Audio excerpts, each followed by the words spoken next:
আমার মুসলমান ভাইয়েরা, এবার আসুন আজকে আমরা আলোচনা করি 12 তারিখ আমাদের নির্বাচন। এই নির্বাচনে আমরা কাকে ভোট দেব আর দিব না, এই ব্যাপারে কোরআন হাদিসে কি ব্যাখ্যা আছে, আমাদেরকে কি ঘোষণা করা হয়েছে। আল্লাহ রাব্বুল আলামিন সূরা মাইদার 2 নম্বর আয়াতে ঘোষণা করেন, তাআওয়ানু আলাল বিররি ওয়াত তাকওয়া ওয়ালা তাআওয়ানু আলাল ইসমি ওয়াল উদওয়ান। ও আমার মুসলমান বান্দারা রে, তোমরা মানুষ একে অপরকে সহযোগিতা করো আলাল বিররি ওয়াত তাকওয়া, নেক কাজ এবং তাকওয়ার কাজে, আল্লাহর ভয়ের কাজে, যে কোনো ভালো কাজে তোমরা একে অপরকে সহযোগিতা করো। ওয়ালা তাআওয়ানু আলাল ইসমি ওয়াল উদওয়ান, তবে একজন আরেকজনকে কোনো মন্দ কাজের মধ্যে সাহায্য সহযোগিতা করো না। সূরা মাইদার এই 2 নম্বর আয়াতে আল্লাহ তাআলা স্পষ্ট ভাষায় ঘোষণা করে দিয়েছেন। এই আয়াতের ব্যাখ্যায় পৃথিবীর সমস্ত বিখ্যাত মুফাসসিরিনে কেরাম ব্যাখ্যা করেছেন, যেমনি ভাবে খারাপ কাজ করা গুনাহ, কোনো ব্যক্তিকে খারাপ কাজে সাপোর্ট করাও তদ্রূপ ভাবে গুনাহ। যেমনি ভাবে ভালো কাজ করা একটা সওয়াবের কাজ, ভালো কাজে যে সহযোগিতা করবে তার জন্য সেটা সওয়াবের কাজ। কোন সুবহানাল্লাহ। একজন ব্যক্তি নামাজ পড়বে, তার কাপড় নেই, 17 টাকার কাপড় নাই, আপনি তাকে কাপড় কিনে দিলেন, যাও নামাজ পড়ো। আপনার কাপড় পরে সে নামাজ পরিধান করলো। বলেন তো দেখি, আপনার ইসলামিক বেসিক নলেজ যদি থাকে, আপনার কাপড় পরিধান করে যে সে নামাজ পড়লো, এতে আপনার সওয়াব হয়েছে নাকি হয় নাই? একটা মসজিদ বানানোর দরকার, এলাকার মধ্যে কোনো মসজিদ নাই, আপনার অর্থায়নে 10 জনের অর্থায়নে একটা মসজিদ বানানো হলো। ওই মসজিদে যদি 100 জন 500 জন নামাজ পড়ে, বলেন তো দেখি, যে 10 জন মিলে এই মসজিদটা বানাইছে তার সওয়াব হবে কি হবে না? এটা বোঝার জন্য কি আলাদা সায়েন্টিফিক হওয়া লাগবে নাকি? আলাদা বৈজ্ঞানিক হওয়া লাগবে নাকি? এবার আসুন উল্টা দিকটা বুঝি। কোনো ব্যক্তি গানের কনসার্টের আয়োজন করলো, অশ্লীলতা বেহায়াপনার কনসার্টের আয়োজন করলো, 10 জন ব্যক্তি অর্থায়ন করে কনসার্টের আয়োজন করলো। ওই কনসার্টের মধ্যে আরো 200 আরো 500 জন যুবক গিয়ে তার চরিত্র হরণ করলো। বলুন তো দেখি, যে 500 জন যুবক এই কনসার্টে গিয়ে অশ্লীলতা করলো, এদের গুনাহের ভাগ এই 10 জনের সামনে আসবে কি আসবে না? কোনো সন্দেহ আছে? এবার সূরা মাইদার এই তাফসীর থেকে আমরা কি বুঝলাম? আল্লাহ রাব্বুল আলামিন আমাদেরকে একটা চশমা পরায়া দিয়েছেন। একটা হলো এক চোখ দিয়ে দেখতে হবে, যেই জিনিসটা ভালো ওই কাজে সহযোগিতা করাও ভালো, যেই জিনিসটা খারাপ ওই খারাপ কাজের মধ্যে সহযোগিতা করাও তেমন খারাপ। সুতরাং এখান থেকে আমরা যেই বিষয়টা উপলব্ধি করতে পারি, আমার ভোটের মাধ্যমে কোনো চাঁদাবাজ দুর্নীতিবাজ যদি ক্ষমতায় আসে, তাহলে আগামী 5 বছরের পিরিয়ডে সে যত চাঁদাবাজি করে দুর্নীতি করবে, তাদের প্রত্যেকের সমপরিমাণ গুনাহ আমি ভোট দেওয়ার কারণে আমার গুনাহে চলে আসবে। কথাটা বুঝতে কি অসুবিধা হইতেছে? কোনো সমস্যা হলে বলবেন, অসুবিধা মনে হলে বলবেন। সরাসরি কোরআনের আয়াত থেকে নাম্বার বলে বলে তর্জমা করা হচ্ছে, তাফসীর করা হচ্ছে। আমার মুসলমান বন্ধুগণ, আপনি একজন ভালো মানুষকে ভোট দিয়ে ক্ষমতায় দিলেন। ভালো মানুষ ক্ষমতায় যাওয়ার পরে দেশের 10 জনের কল্যাণ করলো, উপকারের কাজ করলো, যুবকদের কর্মসংস্থানের ব্যবস্থা করে দিল, সমাজের মধ্যে ভালো বিভিন্ন ধরনের কাজ জারি করলো। আপনার ভোট পেয়ে এই লোকটা ক্ষমতায় গেছে। এই লোকটা ক্ষমতায় গিয়ে আগামী 5 বছরের পিরিয়ডে যত ভালো কাজ করবে, আপনি আপনার আমানতটাকে, আপনার ভোটের আমানতটা তাকে দেওয়ার কারণে ওই 5 বছরে যত ভালো কাজ করবে, সমস্ত ভালো কাজের সওয়াব আপনার আমলনামায় চলে আসবে। যেহেতু নির্বাচন নিয়ে সবার আগ্রহ, ইতিমধ্যেই অনেকবার অনেক লোক এসে বিভিন্নভাবে প্রশ্ন করেছেন, হুজুর কাকে ভোট দিব, কেন ভোট দিব, ভোট না দিলে কি গুনাহ হবে নাকি? এই সংক্রান্ত বিভিন্ন ধরনের অজ্ঞতা, অজানার বিষয় আমার মুসল্লি ভাইদের মাঝে আছে। এই জন্য গত সপ্তাহে আমি ইঙ্গিত দিয়ে রেখেছিলাম যে আল্লাহ যদি হায়াতে বাঁচায় রাখে, তাহলে আজকের এই জমায় আমরা আলোচনা করব নির্বাচনের ব্যাপারে, কাকে ভোট দেওয়া যায়, ইসলামের এই সম্পর্কে কি বিধিনিষেধ। শুনতে রাজি আছেন তো? মোহতারাম হাজিরিন, আলোচনায় প্রবেশের পূর্বে সর্বপ্রথম আপনাদেরকে একটা ইমানি পরীক্ষা নিতে চাই। দিতে রাজি আছেন?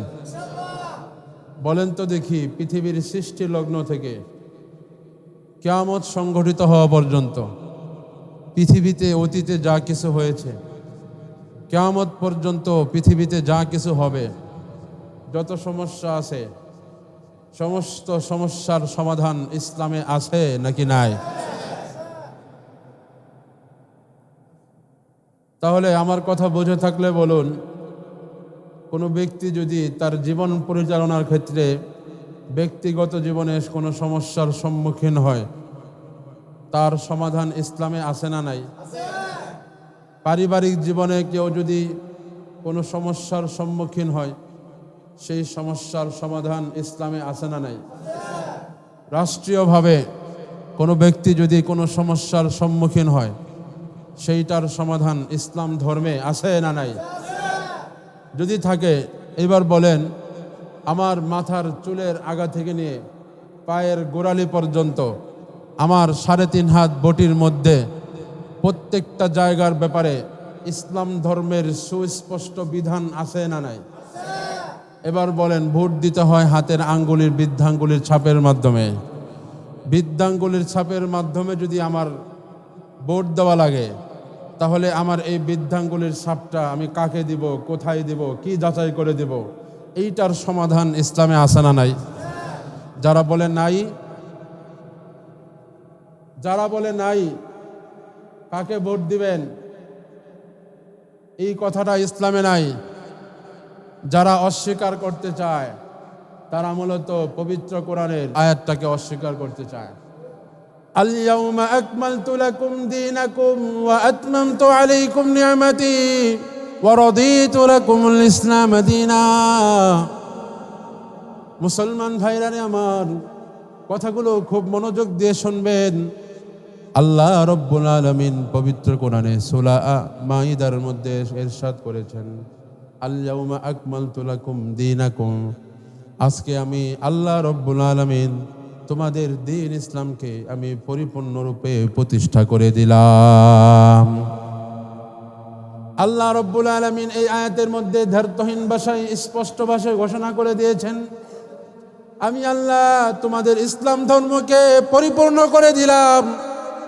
এবার বলেন, যারা বলে ইসলাম ধর্মে কিভাবে ভোট দিতে হবে, কাকে ভোট দিতে হবে, এই নিয়ম নীতি নাই, বলেন তো দেখি, সে আল্লাহ রাব্বুল আলামিনের এই আয়াতের উপর আমল করছে নাকি? এই আয়াতের সাথে সে বিরোধিতা করলো কিনা? আমার মুসলমান ভাইয়েরা, আমাদের সমাজে একটা ফেরকা আছে, কাদিয়ানি ফেরকা। ইসলাম ধর্মের সব কিছুই তার মানে কেবলমাত্র 22 নম্বর পারায় 2 নম্বর পৃষ্ঠায় আল্লাহ রাব্বুল আলামিন একটা আয়াতের মধ্যে ঘোষণা করেছেন, ওয়া খাতামান নাবিয়্যিন। তারা সব মানে, আমাদের নবীজিকেও মানে, শুধু খাতাম, আমাদের নবী যে শেষ নবী, এই শেষ নবীর কথাটা মানে না। কোরআনের একটা শব্দ অস্বীকার করার কারণে গোটা বিশ্বের সমস্ত হকপন্থী উলামায়ে কেরাম তাদেরকে কাফের ঘোষণা করেছেন। কথা কোন ঠিক না বেটে? কোরআনের একটা শব্দকে অস্বীকার করার কারণে একটা আহমদি ফেরকা, কাদিয়ানি ফেরকা যদি কাফের হয়ে যায়, আপনাদের বিবেকের কাছে প্রশ্ন, একটা শব্দ অস্বীকার করার কারণে যদি কাদিয়ানি ফেরকা কাফের হয়ে যায়, কোনো ব্যক্তি যদি ইসলামের পরিপূর্ণ বিধান হওয়ার জন্য, ইসলাম পরিপূর্ণ জীবন ব্যবস্থা, এই কথার এই আয়াতটাকে যদি অস্বীকার করে, সে কাফের হবে কি হবে না? সন্দেহ আসেনি কোনো? এই জন্য আমার মুসলমান ভাইয়েরা খুব সাবধান। ইসলামের যে বিষয়টা আমার ভালো লাগে না, আমি পালন করব না, এটা একটা ভিন্ন বিষয়, কিন্তু আমি পালনও করব না। ইসলামের মধ্যে এটা আছে, এই বিষয়টা অস্বীকারও যদি করি, তাহলে ঈমান থাকবে নাকি? একটা সুন্দর মাসালা, ছোট্ট একটা মাসালা বুঝে নেন। কোনো ব্যক্তি নামাজ ফরজ হয়েছে, মুসলমান, 60 বছরের জিন্দেগি সে পেয়েছে। 60 বছরের এই জীবনের মধ্যে সে এক ওয়াক্ত নামাজ পড়ে নাই, কিন্তু সে বিশ্বাস করে নামাজ আল্লাহর পক্ষ থেকে একটা ফরজ বিধান, কিন্তু সে নিজে আমল করে নাই, তার ঈমান থাকবে। কারণ সে অস্বীকার করে নাই। আমল কেন করে নাই? এই জন্য আখিরাতে শাস্তি পাবে। কিন্তু নামাজটাকে অস্বীকার করে নাই। কিন্তু কোনো কপাল পরা যদি এমন হয়, নামাজ তো জীবনে পড়েই না। ইসলামে আল্লাহ তাআলা বান্দাদের উপর নামাজকে ফরজ করেছেন, এই কথাটা কেউ যদি অস্বীকার করে, বলেন তো দেখি তার ঈমান থাকবে নাকি? ঈমান থাকবে না। এই জন্য ইসলামের যে কোনো বিধান আপনি পালন করতে পারবেন, এটাই হলো একজন মুমিনের কর্তব্য। কিন্তু কোনো বিধান আপনার কাছে অপছন্দ হলে আপনি এটা ব্যক্তিগতভাবে পালন করবেন না, এটা আপনার হিসাব আপনি দিবেন, কিন্তু পালনও করবেন না। এবং ওইটা ইসলামে আসে এটাও যদি আপনি বাধা দেন আর অস্বীকার করেন, আপনার ঈমান থাকবে না। আমার মাসলাটিকে বুঝতে পেরেছেন? আমার মুসলমান ভাইয়েরা, এবার আসুন আজকে আমরা আলোচনা করি 12 তারিখ আমাদের নির্বাচন। এই নির্বাচনে আমরা কাকে ভোট দিব আর দিব না, এই ব্যাপারে কোরআন হাদিসে কি ব্যাখ্যা আছে, আমাদেরকে কি ঘোষণা করা হয়েছে? আল্লাহ রাব্বুল আলামিন সূরা মাইদার 2 নম্বর আয়াতে ঘোষণা করেন, তাআওয়ানু আলাল বিররি ওয়াত তাকওয়া ওয়ালা তাআওয়ানু আলাল ইসমি ওয়াল উদওয়ান। ও আমার মুসলমান বান্দারা রে, তোমরা মানুষ একে অপরকে সহযোগিতা করো, আলাল বিররি ওয়াত তাকওয়া, নেক কাজ এবং তাকওয়ার কাজে, আল্লাহর ভয়ের কাজে, যে কোনো ভালো কাজে তোমরা একে অপরকে সহযোগিতা করো।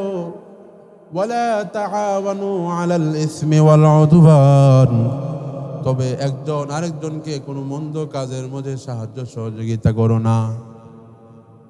সূরা মাইদার এই 2 নম্বর আয়াতে আল্লাহ তাআলা স্পষ্ট ভাষায় ঘোষণা করে দিয়েছেন।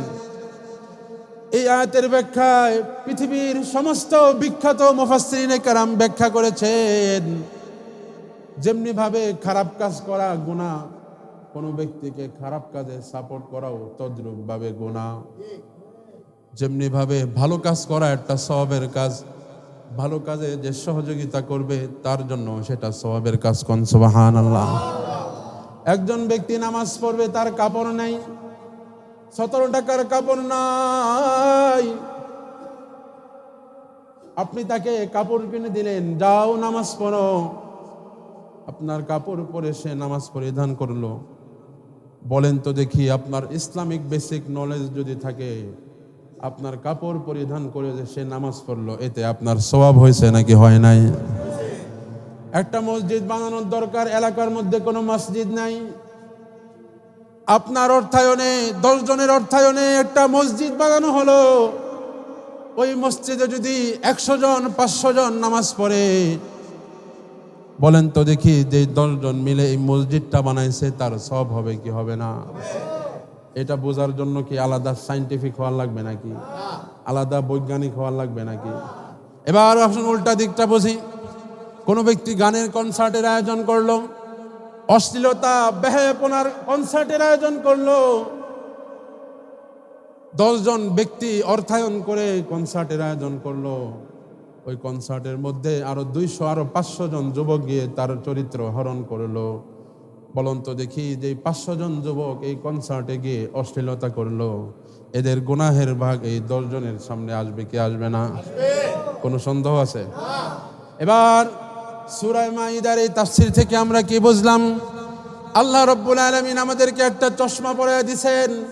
একটা হলো এক চোখ দিয়ে দেখতে হবে, যেই জিনিসটা ভালো ওই কাজে সহযোগিতা করাও ভালো, যেই জিনিসটা খারাপ ওই খারাপ কাজের মধ্যে সহযোগিতা করাও তেমন খারাপ। সুতরাং এখান থেকে আমরা যেই বিষয়টা উপলব্ধি করতে পারি, আমার ভোটের মাধ্যমে কোনো চাঁদাবাজ দুর্নীতিবাজ যদি ক্ষমতায় আসে, তাহলে আগামী 5 বছরের পিরিয়ডে সে যত চাঁদাবাজি করে দুর্নীতি করবে, তাদের প্রত্যেকের সমপরিমাণ গুনাহ আমি ভোট দেওয়ার কারণে আমার কোনায় চলে আসবে। কথাটা বুঝতে কি অসুবিধা হইতেছে? কোনো সমস্যা হলে বলবেন, অসুবিধা মনে হলে বলবেন। সরাসরি কোরআনের আয়াত থেকে নাম্বার বলে বলে তর্জমা করা হচ্ছে, তাফসীর করা হচ্ছে। আমার মুসলমান বন্ধুগণ, আপনি একজন ভালো মানুষকে ভোট দিয়ে ক্ষমতায় দিলেন। ভালো মানুষ ক্ষমতায় যাওয়ার পরে দেশের 10 জনের কল্যাণ করলো, উপকারের কাজ করলো। যুবকদের কর্মসংস্থানের ব্যবস্থা করে দিল, সমাজের মধ্যে ভালো বিভিন্ন ধরনের কাজ জারি করলো। আপনার ভোট পেয়ে এই লোকটা ক্ষমতায় গেছে, এই লোকটা ক্ষমতায় গিয়ে আগামী 5 বছরের পিরিয়ডে যত ভালো কাজ করবে, আপনি আপনার আমানতটাকে, আপনার ভোটের আমানতটা তাকে দেওয়ার কারণে ওই 5 বছরে যত ভালো কাজ করবে সমস্ত ভালো কাজের সওয়াব আপনার আমলনামায় চলে আসবে। কথা কোন ঠিক না বেটে? সন্দেহ আছে কোনো? আমার মুসলমান বন্ধুগণ, এখান থেকে আমরা বুঝতে পারলাম ভোট কাকে দিতে হবে, কাকে দিতে হবে না। যাকে ভোট দিলে দেশ ও দেশের উন্নয়ন হবে, মানুষ জুলুম আর অত্যাচার থেকে বাঁচতে পারবে, তাকে ভোটটা দিতে হবে। যাকে ভোট দিলে মানুষ অন্যায় অত্যাচারে অতিষ্ঠ হয়ে যাবে, যাকে ভোট দিলে রিক্সাওয়ালারা চাঁদাবাজি থেকে বাঁচতে পারবে না, এই ধরনের চাঁদাবাজ, দুর্নীতিবাজ, টেন্ডারবাজ আর জালিম, চোর, বাটপার যারা আছে, তাদেরকে ভোট দিলে আমার উপরও এই গুনাহটা চলে আসবে। আমার মুসলমান ভাইয়েরা, তিরমিজি শরীফের 2266 নম্বর হাদিস, হাদিসটা খুব মনোযোগ দিয়ে শুনবেন। আল্লাহর নবী সাল্লাল্লাহু আলাইহি ওয়াসাল্লাম অত্যন্ত দ্ব্যর্থহীন ভাষায় কয়েকটা কথা বলেছেন। আল্লাহর নবী বলেন, ইদা কানা উমারাউকুম খিয়ারাকুম, ও আমার উম্মতের দল, তোমাদের নেতৃস্থানীয় লোকেরা যখন ভালো মানুষ হবে। 2 নম্বর হলো ওয়াগনিয়াকুম সুমাকাকুম, তোমাদের ধনী ব্যক্তিরা যখন দানশীল হবে। ওয়া আমরুকুম শুরা বাইনাকুম, এবং তোমাদের প্রত্যেকটা বিষয় যখন পরামর্শ সাপেক্ষে আলোচনা করা হবে। এই 3টা কাজ যখন পৃথিবীতে জারি থাকবে, তখন পৃথিবীতে বেঁচে থাকাই তোমাদের জন্য কল্যাণকর, মরে যাওয়ার থেকে। কথা কোন সুবহানাল্লাহ। কয়টা কাজ? 3টা কাজ। ইদা কানা উমারাকুম খিয়ারাকুম, তোমাদের নেতারা যখন ভালো মানুষ হবে, এটা হলো 1 নম্বর। 2 নম্বর হলো তোমাদের ধনী ব্যক্তিরা যখন দানশীল হবে। 3 নম্বর হলো তোমরা যখন প্রত্যেকটা কাজ পরস্পরের পরামর্শ সাপেক্ষে করবে।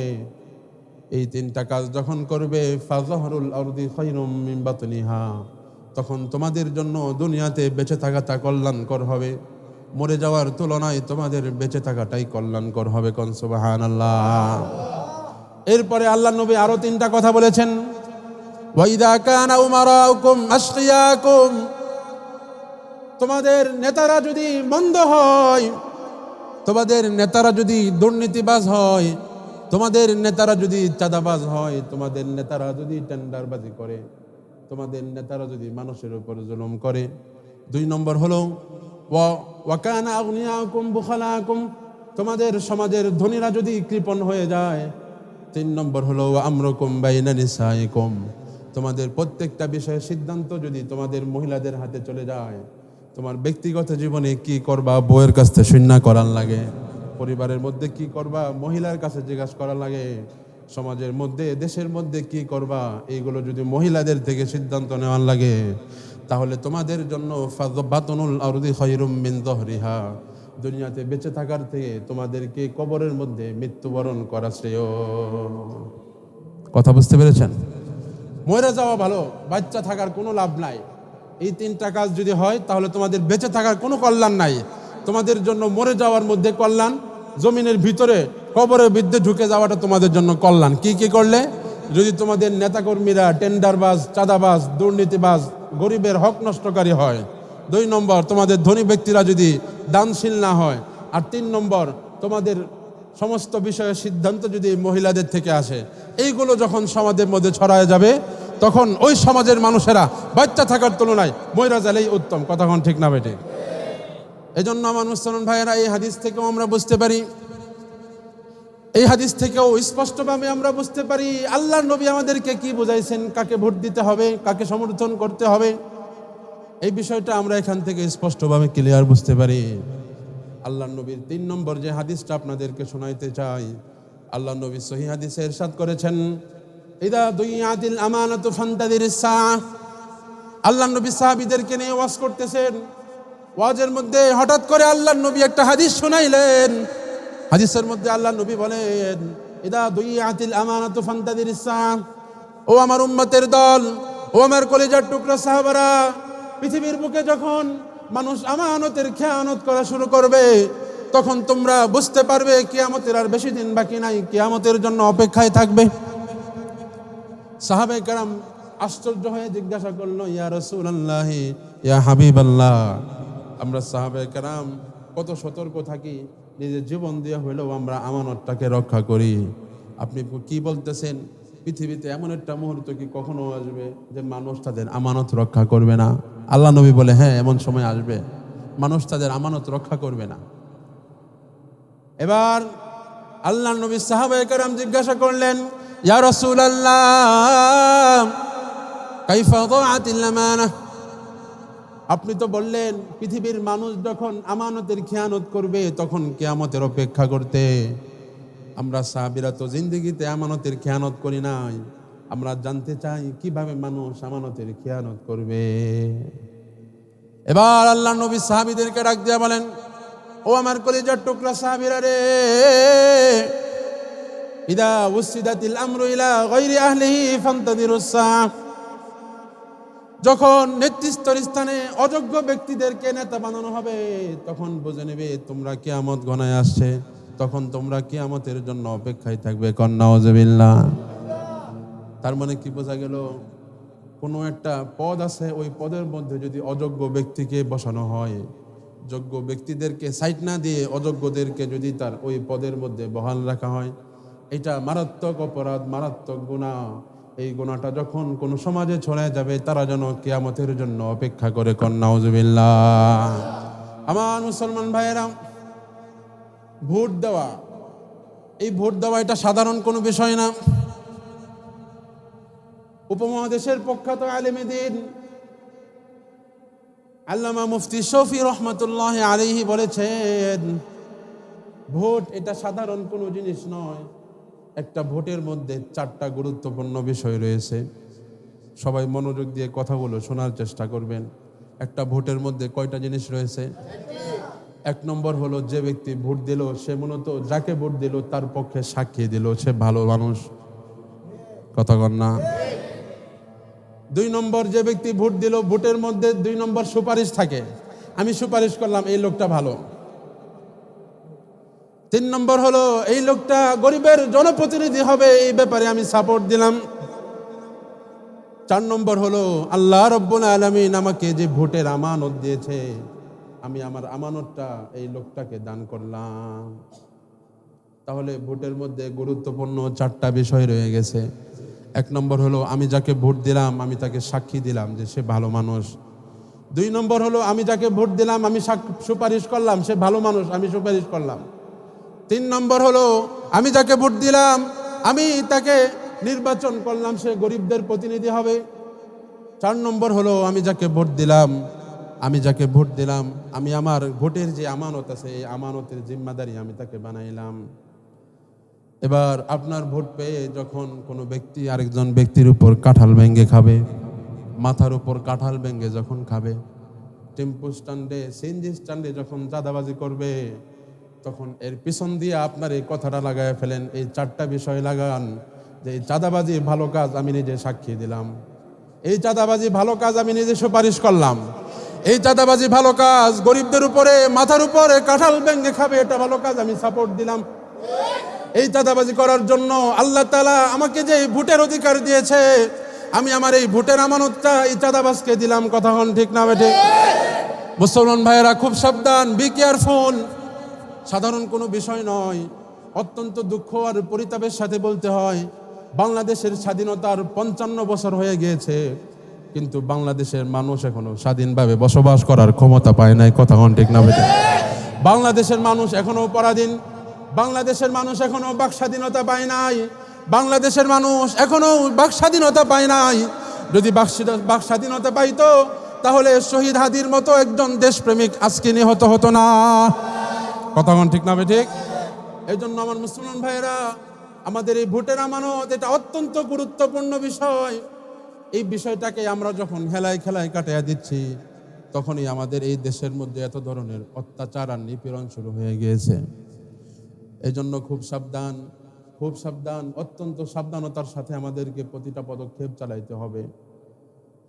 ব্যক্তিগতভাবে আমি কোনো দল করি না। বিএনপি, আওয়ামী লীগ, জাতীয় পার্টি, জাসদ, বাসদ, হেফাজত, খেলাফত, চরমনাই কোনো দল আমি করি না। আমার আলোচনায় থেকে আবার কেউ এটা বুঝেন না হুজুর মনে অমুক দল করে। না ভাই, আজকের কোন আলোচনার শুরু থেকে শেষ পর্যন্ত যারা শুনেছেন আপনারা সাক্ষী দেন, আমি আমার আলোচনার এই পর্যন্ত কোনো দলের নাম নিয়েছি এবং বাকি সময় যতটুকু আছে দেখেন তো আমি কোনো দলের নাম কিনা নেই কিনা।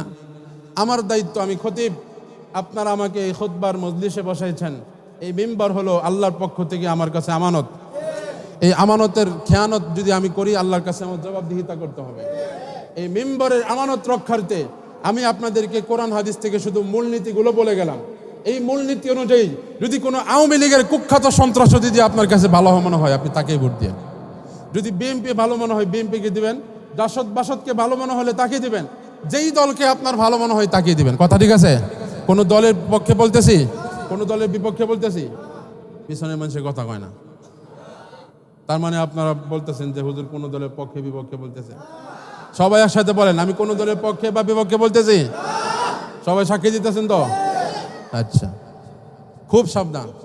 আপনি বসেন না কেন, একটু পরে পরে দাঁড়ায় যান, বসেন। আমার ভাইয়েরা এইদিকে তাকান সবাই। যে কথা বলতেছিলাম, আপনার ভোট পেয়ে একজন মানুষ, কথাগুলো এদিকে শুনে দিলেন, ভোট দেওয়া মানে সুপারিশ করা। আপনার ভোট পেয়ে একজন এমপি সাহেব জনগণের টাকা বিদেশে পাচার করলো, তার মানে আপনি সুপারিশ করলেন যে আমি সুপারিশ করছি জনগণের টাকা সে বিদেশ নিতে। কথা বোঝেন নাই? 3 নম্বর হলো ভোট দেওয়া মানে গরিবের উপরে সে যে ক্ষমতাবান হবে, এটা আমি তার উপর দায়িত্ব অর্পণ করলাম। তার মানে সে যখন গরিবের উপর চাঁদাবাজি করবে, জুলুম করবে, অত্যাচার করবে, আপনি বুঝতে বাকি রইল না যে এই ব্যাপারে আপনার মধ্যে সমর্থন রয়েছে। আর 4 নম্বর হলো আপনি আপনার ভোটের আমানতটা তাকে দিয়েছেন, তার মানে আপনি তাকে জিম্মাদার বানাইছেন। এখন আপনার জিম্মাদারি পেয়ে সে যত ধরনের অপকর্ম করবে, 5 বছরে সে যত ধরনের অপরাধ করবে, এই প্রত্যেকটা গুনার হিস্সা আপনার আমলনামায় চলে যাবে। কোন নাউজুবিল্লাহ। খুব সাবধান। এখানে যিনি জনপ্রতিনিধি হবে, কথাটা খুব ভালো করে বুঝে নেন, সে কথার কথা 100 কোটি টাকার মালিক হইলো 5 বছরে জনগণের আত্মসাৎ কইরা ধন সম্পদ। সে তো দুনিয়াতে 100 কোটি টাকার মালিক হইলো, এটা ভোগ করতে পারবে, তারপরে কিয়ামতের দিন যায় সে শাস্তি ভোগ করবে, মরার পরে সে শাস্তি ভোগ করবে। কিন্তু আপনি এক ফটকা 12 তারিখে যায় আধা ঘন্টা একটা ভোট দিয়ে আসলেন, কিন্তু তার ওই 100 কোটি টাকা থেকে 1 টাকাও আপনি পান নাই। কিন্তু ঠিকই ওই ব্যক্তি মরার পরে যতটুকু শাস্তির সম্মুখীন হবে, আপনি আধা ঘন্টার 10 মিনিট একটা ভোট দিয়ে আসা, আপনিও ততটুকু শাস্তির সম্মুখীন হবেন। তাহলে ঘরে পড়তায় কি লাভ না লস? যিনি মেন চোর, সে তো আখেরাতে গিয়া শাস্তি ভোগ করবে। তার একটা কথা আছে, তার একটা লাভ আছে যে আমি দুনিয়াতে তো 100 কোটি ভোগ করেছি। কিন্তু আপনারা যারা যেই চোরকে ভোট দিয়া ক্ষমতায় নেবেন, আপনারা তো খালি ভোটটাই দিয়েছেন কষ্ট করে যায়, বা 10 টাকা গাড়ি ভাড়া দিয়া কি ভোট কেন্দ্রে যায় ভোটটাই দিয়েছেন। আপনাদেরকে ওই 1 কোটি দিয়ে 100 কোটি টাকা তো 1 টাকাও পান নাই, পাইছেন? 1000 টাকাও পান নাই পাইছেন? কথা কয় না তো। 1 টাকাও পান নাই, কিন্তু সে যত অপরাধ করছে এই প্রত্যেকটা অপরাধের শাস্তি কিয়ামতের দিন আপনিও পাবেন। হুজুর এত বড় কথা বানায় কেমনে কইতেছেন? আপনারা কইছে এমপি সাহেব যত চুরি করবো সবকিছু গুনাহ ভাগীদার আমরা হবো, এটা করতে কইতেছেন? দলিল লন। আল্লাহর নবী সহিহ হাদিসে ঘোষণা করেছেন, মান সান্না সুন্নাতান হাসানাতান ফালাহু আজরুহা ওয়া আজরু মান আমিলা বিহা মিন গায়রি আন ইউনকাসা মিন উজুরিহিম শাইআ ওয়া মান সান্না সুন্নাতান সাইয়্যাতান ফালাহু বিজরুহা ওয়া বিজরু মান আমিলা বিহা মিন গায়রি আন ইউনকাসা মিন উজুরিহিম শাইআ। দলিল নেন। আল্লাহর নবী হাদিসে স্পষ্টভাবে ঘোষণা করেছেন। আল্লাহর নবী বলেন, যদি কোনো ব্যক্তি কোনো ভালো কাজ জারি করে অথবা ভালো কাজ করনেওয়ালাকে সামনে আগায় দেয়, ভালো কাজ করেনওয়ালা ব্যক্তিকে যদি সে কোনোভাবে সাপোর্ট দেওয়া সামনে আগায় দেয়, ওই লোকটা সারা জীবনে যত ভালো কাজ করবে, ওই পন্থা অনুসরণ করে সে যত নেক কাজ করবে, ওই নেক কাজের একটা পার্সেন্টেজ সওয়াব তার আমলনামায় চলে যাবে। আবার কোনো ব্যক্তি যদি কোনো মন্দ ব্যক্তিকে ভোট দিয়ে সামনে আগায় দেয়, কোনো মন্দ ব্যক্তিকে সাপোর্ট দিয়া সুপারিশ কইরা সাক্ষী দিয়া সে যখন ভোটটা দিবে, ওই মন্দ ব্যক্তিটা যখন কোনো খারাপ কাজ করবে, ওই মন্দ ব্যক্তিকে খারাপ কাজে শুরু করে দেওয়ার কারণে, সুযোগ আর সাহায্য করে দেওয়ার কারণে এর সমপরিমাণ গুনাহ আপনার আমলনামায় জমা হয়ে যাবে। এই জন্য খুব সাবধান, সতর্ক থাকতে হবে। আমাদের বাংলাদেশের মানুষ এরা এত গায়রতহীন, তাদের ঈমান আমল এত দুর্বল। আপনাদেরকে বলতেছি না, বিভিন্ন এলাকায় আছে, আপনাদের এখানে নাই। আমার মুসল্লিদের ব্যাপারে আমি ভালো ধারণাই করি। এমন অনেক মানুষ আছে নির্বাচনের আগের রাতে নিজেকে 500-1000 টাকায় বিক্রি করে দেয়। কথা কয় না তো? যারা কথা কয় না মনে করুন এরা বিক্রি হয়ে গেছে অলরেডি, অথবা হওয়ার প্ল্যান করতেছে। এই দিক কিন্তু আশেপাশে কে কে কথা কয় না? হ্যাঁ, এই তো ইমানদারের কথা বলছে। 5000 কেন, 5 লক্ষ টাকা দিলেও আমি আমার ভোট বিক্রি করব। ভোট বিক্রি করা যাবে? এই গায়রতহীন মুসলমান, তোমার কি এতটুকু গায়রত নাই? একটা গরুর মাথাও বর্তমানে একটা কসাইয়ের দোকানে 5000 টাকা বিক্রি করা যায়। একটা খাসির মাথা একটা কসাইয়ের দোকানে 1000 টাকায় বিক্রি হয়। তোমার দাম কি এতই কমে গেল হে মুসলমান, যে তুমি তোমার মাথাটা নির্বাচনের আগের রাতের 500 টাকায় বিক্রি করে দিচ্ছ? একটা খাসির মাথার তুলনায় তুমি মানুষের মাথা, আশরাফুল মাখলুকাত, তোমার মাথার দাম এর চেয়ে কম হয়ে গেল। কথা কন্যাকে খুব সাবধান। আবার আরেক দল দালাল আছে দেখবেন, যারা ক্যান্ডিডেট আছে তাদের কাছে গিয়ে বলে যে ভাই আমি হইলাম আমার এলাকার, আমার বাড়ির মাতা, আমার কথায় 100 লোক উঠে আর বসে। আমি কইলে হেরা টয়লেটে যায়, আর আমি না কইলে হেরা টয়লেটে পর্যন্ত যায় না। তাহলে আমার কথায় 100 লোক উঠে বসে। এবার যায় কইতেছে কয়শো লোক তোমার? 100। জনপ্রতি কত দিতে হইব? দাবি করে 2000, 3000, পরে দেয় 1200, 1000। 1000 করে দিলেও 100 লোকে কত হয়? এইগুলো এক ক্যান্ডিডেট থেকে আনলো। এবার সে যাবে আরেক পক্ষের কাছে, যে আমার কাছে তো কত আছে, 100 লোক আছে, তার কাছ থেকেও যা পারে নেয়। নেওয়ার পরে ভোটের দিন তো যার ইচ্ছা তাকেই ভোটটা দেয়। এগুলো কি জায়েজ আছে? আর তো জোরে কোন। খুব সাবধান, খুব। সবকিছু খোলামেলা বলে দিলাম, যাকে ইচ্ছা তাকে ভোটটা দিবেন। এবার অনেকের প্রশ্ন, সর্বশেষ 2টা প্রশ্নের উত্তর দিয়ে আমি চলে যাব। 1 নম্বর প্রশ্ন, যে প্রশ্নটা খুব বেশি পরিমাণ সম্মুখীন হয়েছে, হুজুর এই নির্বাচনে ভোট কাকে দিব? এই প্রশ্নের উত্তর কিন্তু আমার পুরো আলোচনা থেকে চলে আসছে না? আপনার কাছে যাকে যোগ্য মনে হয়, ভালো মনে হয়, তাকে ভোট দিবেন।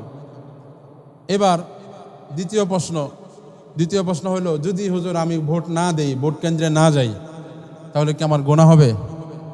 উত্তর হলো, আপনি যদি ভোট না দেন, এটা যদি এই কারণে হয় যে যতগুলো ক্যান্ডিডেট দাঁড়াইছে, যতগুলো প্রার্থী দাঁড়াইছে, কাউকেই আপনার যোগ্য মনে হচ্ছে না, সবাইকেই মনে হচ্ছে যে আসলে চাঁদাবাজি করবে, এ আসলে মানুষের হক নষ্ট করবে, এ আসলে গরিবের উপর, মাথার উপর কাঁঠাল ভেঙে খাবে, প্রত্যেককেই যদি আপনার এমন মনে হয়, তাহলে আপনি ভোট না দেওয়ার অধিকার আছে। অথবা আপনি মনে করতেছেন যে আমি যদি ভোট কেন্দ্রে যাই, তাহলে ভোট তো দিতে পারুম না, উল্টা পিঠা খায় আইতে হবে। এরকম নিরাপত্তার ঝুঁকি যদি আপনি মনে করেন, সেক্ষেত্রেও আপনি যদি ভোট না দিতে যান, এটা আপনার জন্য জায়েজ আছে। কথা বুঝতে পেরেছেন? কথা আলোচনা এতটুকুই। মূলনীতিগুলো সব বলে দিলাম। আশা করি এরপরে আর কেউ প্রশ্ন করবেন না, হুজুর কারে ভোট দিব, কোন দল ভোট দিব। না, আমি কোন দলও করি না, কোনো দলের নাম নিয়েও বলবো না। আমি কোরআন হাদিস থেকে মূলনীতি বলে দিয়েছি। এই মূলনীতি অনুযায়ী প্রত্যেকের মাথার মধ্যে আল্লাহ বিবেকের মেশিন লাগাইয়া দিছে। এই মেশিন লাগাইয়া চেক করে ভোটটা দিবেন, তাহলে ইনশাল্লাহ আপনার এই ভোটের আমানত রক্ষা হবে। কথা কোন ঠিক না বেঠিক? আর মেশিনে চেক না কইরা, শুধু দলান্ধতা কইরা, আগের থেকে আমার বাপদাদা কইরাইছে এই জন্য আমি করি, অথবা বাপদাদা করে নাই, ছোটবেলা থেকে কইরাইছি এখনো করি, এইরকম মনে কইরা যদি কোনো ভোট দেন, তাহলে হাদিসের মধ্যে আসেছে ওই লোকটা যদি দলান্ধতার কারণে কোনো ব্যক্তির পূজা করে বা আত্মীয়তার সম্পর্কের কারণে, যদি ভালো মানুষকে বাদ দিয়া শুধু দলান্ধতার কারণে, ব্যক্তি পূজার কারণে, আত্মীয়তার কারণে যদি অন্য কোনো লোককে ভোট দেয়, যোগ্য ব্যক্তি ছাড়া অন্য কাউকে, তাহলে সে 3 জনের সাথে খেয়ানত করলো। কয়জনের সাথে? 1 নম্বর, সে আল্লাহ তাআলার সাথে খেয়ানত করলো, নাউজুবিল্লাহ কয় না। 2 নম্বর, সে আল্লাহর রসুলের সাথে খেয়ানত করলো। 3 নম্বর, সে পৃথিবীর সমস্ত মুসলমানের সাথে খেয়ানত করলো। এত আস্তে কোন নাউজুবিল্লাহ। শেষ। যতটুকু আলোচনা হইল, আল্লাহ তাআলা আমাদের সবাইকে বুঝার, আমল করার তৌফিক দান করুন। ওয়া আখিরু দাওয়ানা আলহামদুলিল্লাহি রাব্বিল আলামিন।